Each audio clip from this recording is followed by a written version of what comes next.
अध्याय 4। मूसा को ईश्वर का प्रमाण। मूसा ने उत्तर दिया, वे लोग मेरा विश्वास नहीं करेंगे और मेरी बात नहीं मानकर ये कहेंगे कि प्रभु ने तुम्हें दर्शन नहीं दिए। इस पर प्रभु ने उससे कहा, तुम्हारे हाथ में क्या है? उसने बताया, एक डंडा है। उसने उसे आदेश दिया, उसे जमीन पर फेंक दो। जैसे ही उसने उसे जमीन पर फेंका, वो सांप बन गया। मूसा उससे दूर भाग गया। प्रभु ने मूसा से कहा, अपना हाथ बढ़ाओ, उसकी पूंछ पकड़कर उसे उठा लो। इसलिए उसने अपना हाथ बढ़ाया और उसे पकड़ लिया। उसके हाथ में वो फिर डंडा बन गया।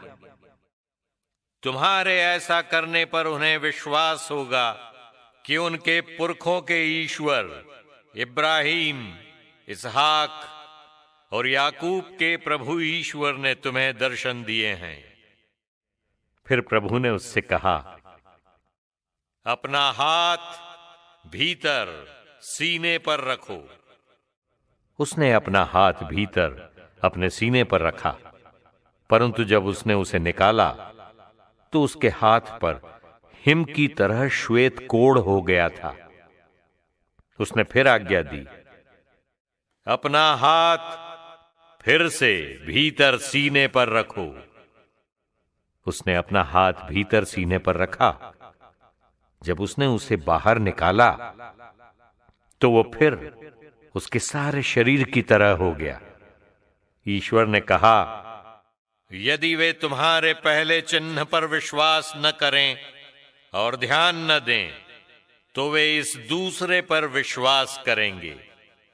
यदि वे इन दो चिन्हों पर भी विश्वास न करें और तुम्हारी बात न माने, तो तुम नील नदी से कुछ पानी लेना और उसे सूखी भूमि पर डाल देना। नील नदी से लिया हुआ वो पानी सूखी भूमि पर रक्त बन जाएगा। हारून, मूसा का प्रवक्ता। मूसा ने प्रभु से कहा, प्रभु, मैं अच्छा वक्ता कभी नहीं रहा। मैं पहले नहीं था। अब तू मुझ अपने सेवक से बोला है, इसके बाद भी नहीं हूं। मुझे बोलने में कठिनाई होती है। मेरी जीभ भोथरी है। तब प्रभु ने उससे पूछा, मनुष्य का मुख किसने बनाया है? उसे कौन गूंगा या बहरा, देखने वाला या अंधा बनाता है? क्या मैं प्रभु ऐसा नहीं करता? अच्छा, अब जाओ, मैं बोलने में तुम्हारी सहायता करूंगा और तुमको जो कहना है उसे बता दूंगा। परंतु उसने कहा, प्रभु, किसी दूसरे को भेजने की कृपा कर। तब प्रभु को मूसा पर क्रोध आया और उसने कहा, लेवी वंशी हारून तुम्हारा भाई है ना? मैं जानता हूं कि वो अच्छा वक्ता है। वो तुमसे मिलने आ रहा है। तुमको देखकर वो प्रसन्न होगा।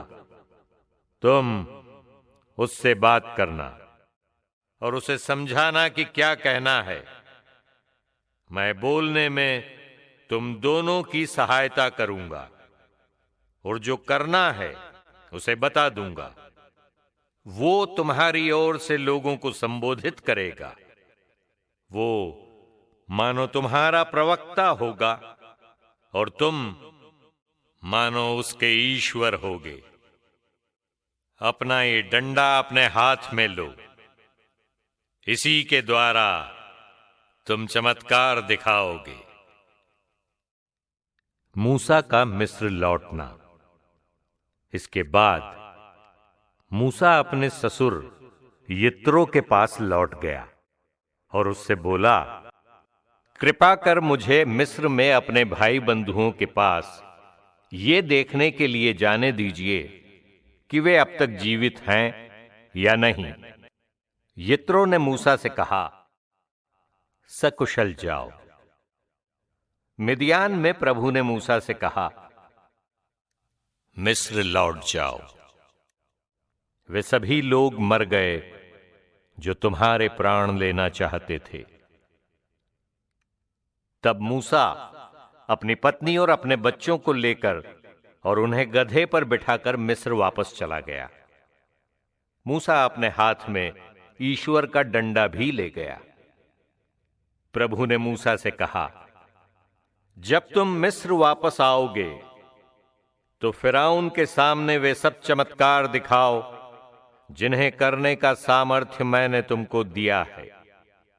मैं उसका हृदय कठोर कर दूंगा, वो इस्राएलियों को नहीं जाने देगा। तुम फिरौन से कहोगे, प्रभु का यह कहना है, इस्राएल मेरा पहलौठा पुत्र है। मैं तुमको आदेश देता हूं कि मेरे पुत्र को मेरी सेवा करने के लिए जाने दो। यदि तुम उसे नहीं जाने दोगे तो मैं तुम्हारे पहलौठे पुत्र को मारूंगा। मार्ग में एक विश्राम स्थल पर प्रभु उससे मिला और उसने उसे मार डालना चाहा।